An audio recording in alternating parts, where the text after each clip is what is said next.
Hello, my name is Lee Ortiz, and today we'll be talking about Khalif Browder. And sources where I've encountered this is the Netflix documentary, YouTube videos, along with articles as well.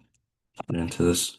So what happened? So in 2010, at the age of 16, Khalif Browder was accused of stealing a backpack, and although he was never convicted, he spent 3 years in Rikers Island, which 2 of those years he spent in solitary confinement. Roberto Batista was the one who accused Khalif Browder of stealing, and this case is notable because although Khalif was never convicted, he spent years of his life in jail, which highlights issues such as pretrial detention, bail, solitary confinement, and it shows the issues within our U.S. criminal justice system today.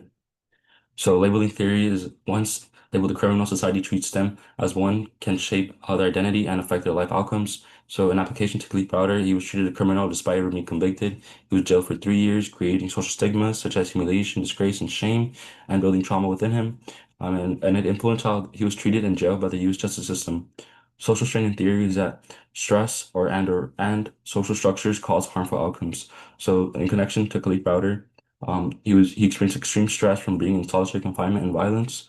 The waiting period and isolation affected his mental health as he didn't know what was going on, and along with severe emotional trauma. So confirmation bias is the idea in which people interpret evidence in ways that support their belief system. In connection to Khalif Browder, the police assumed that Khalif was guilty once he was arrested, and it influenced how the system kept him with no trial. And in-group versus out-group bias is just favoritism within individuals' own group and outside and view of outsiders. So in connection to Khalif Browder, he was a young black man who was treated suspiciously in the justice system. Browder may have been viewed as an out-group, which led to the police and prosecutors' decisions and the system assumptions. The system assumed that detaining Browder was acceptable while waiting for trial, and there was little consideration of the psychological damage by the long-term detention that was held in this case. So how the system responded, they delayed Browder's trial many times. The prosecutors dropped the charges in 2013, and reforms did take place along New York and Rikers Island, and pretrial detention. So the case reveals that the justice system incarcerates people without even being guilty, and the police and court delays create unjust situations. Due process is the idea that individuals receive fair treatment under the law. So in connection to Khalid Browder, he was incarcerated for a long time, which showed a violation of his due process, and the case showed how a delay can violate constitutional rights. Critical analysis and conclusion.